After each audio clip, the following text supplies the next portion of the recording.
Well, hello mga Bebshi! Dahil nga naman matagal na akong hindi nakapagluto ng seafood, and it's been a long time na din na hindi na ako nakatikim nito. Kaya naman for today's video mga Bebshi, ay magluluto ako ngayon ng battered seafood. At ito na nga mga Bebshi, ang lulutuin kong seafood ay sugpo at tahong. Tahong ni Carla ay uwi! Una ko palang ginawa ay nilinis itong sugpo. Tanggalan ko pala ito ng dumi gamit ang maliit na stick. Pwede na kayong gumamit ng toothpick. Ito nga pala si Bibi at si Dio, nagatid sila ng dahon ng saging. Tingnan nyo naman mga Bebshi, seryoso talaga ako sa pagtanggal ng dumi nito. At ito nga pala ang daon ng saging na dinala nila Bibi. Hinalo muna ito ni Habi sa apoy. At tapos naman nag-prepare na din ako ng pang-ricados. Ito meron akong bawang at sibuyas. Favorite ko talaga tong seafood. Nung mga bata pa kami ay nilulutuan kami ni Mama ng ganito. Tapos favorite namin to ni Diva. Sobrang saya namin pag ito ang niluluto ni Mama sa amin. Kasi naman pag hinain na ito sa mesa ay kami lang dalawa ni Diva ang kumakain. Wala pa ang kapatid naming bunso. Pero ngayon hindi na kumakain si Diva nito kasi nag-allergy na siya. Dito na nga mga Bebshi, meron nagbigay sa amin ng langka at karabansos. First time pa ako makatikim ng karabansos mga Bebshi. At nang uminit ng kawali ay nilagay ko na ang butter. Pwede din margarine kung meron kayo. Syempre dapat mag-melt ang butter and then nilagay ko na din ng sibuyas. Pagkatapos naman ay ihalo-halo mo lang and then nilagay ko na din ng bawang. Ihalo mo din ulit para mag-mix na yarn. Inansya ko lang kung ganyan na ang kulay. Nilagay ko na din ng tahong. Wala lang, inuna ko lang talaga ang tahong. Half kilo lang pala ang binili ko mga Bebshi. And then half kilo lang din ng sugpo. Yan lang naman ang nakayanan ng budget mga Bebshi. Kasi naman $1 ang kilo. Charot. Tapos ko namang nahalo ang tahong ay nilagay ko na din itong sugpo. Ihalo-halo mo lang para naman mag-blend ang flavor. Ganun. At dito nga pala kami sa labas ng bahay nagluto mga Bebshi. Pala namin ditong lutuan ay kalan lang gamit ang uling. Sa bowl pala nila Mama ito nabili. Ito na nga din mga Bebshi ang nilalagay namin, sweet corn. Pagkatapos ng isang minuto ay binuksan ko na itong seafood. At ayan ang mga Bebshi, nagiba na ang kulay ng sugpo. So malapit na yung maluto. Ihalo-halo mo lang ulit mga Bebshi. And then pagkatapos ay tinimplahan ko na din ito. Una ay naglagay ako ng ginagamit naming MSG, black pepper. Naglagay na din ako ng chili powder mga Bebshi. Pwede din kayo mag-add ng mga other spices gaya ng paprika, oregano, and thyme. Mahilig lang kayo sa mga ganyan mga Bebshi. Pero sa akin, chili powder lang yung nilagay ko. Kasi naman, yan lang ang available. Tapos naman mga Bebshi, naglagay na din ako ng Sprite. Nasa half cup lang ng Sprite, tapos 2 tablespoon na soy sauce. And yan lang naman kadali ang recipe ko sa aking buttered seafood mga Bebshi. I recommend talaga to kasi sobrang sarap. Dagdagan mo pa ng sweet corn. Ay,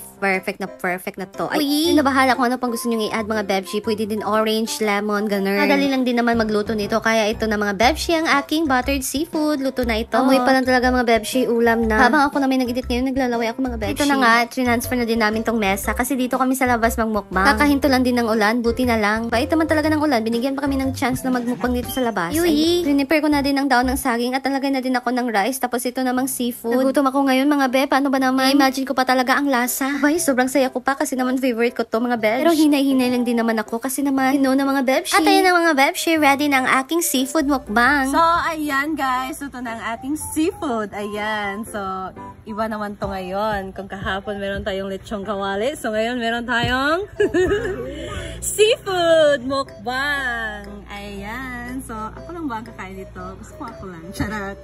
So, it's kainan time! Mortis daw eh.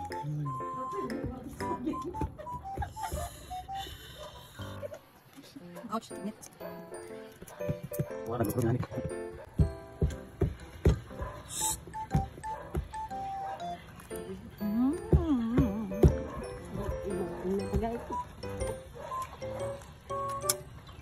Sarap ng timpla guys. Ayos.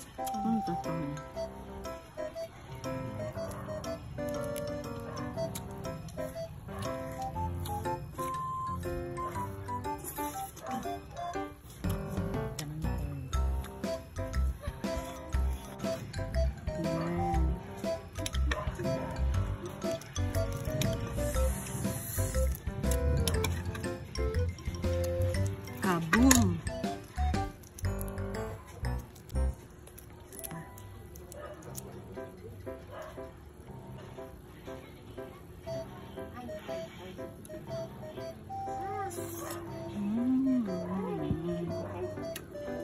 Rice.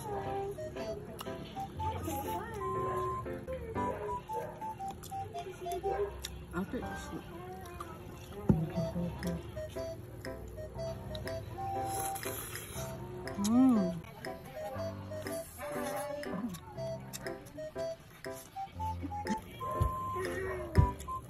Ginawain yung kunin ko na. Galaway.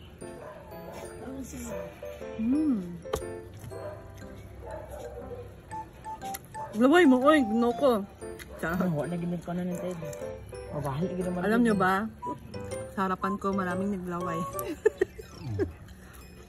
Pati na ang cameraman. Malabatiin.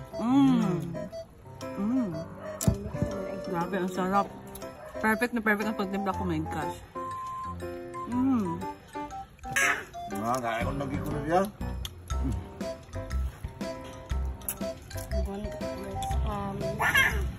Dami siya, masanay chili powder. Ano yung pagtimpla? Ayan guys, so thank you so much for watching and can follow my ingredients, my recipe. So, ang sarap-sarap niya guys. First time kong nakatimpla dito na masarap na. Masarap talaga siya.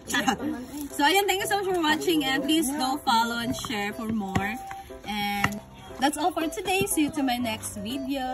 It's me, Cynthia More. Saranghe!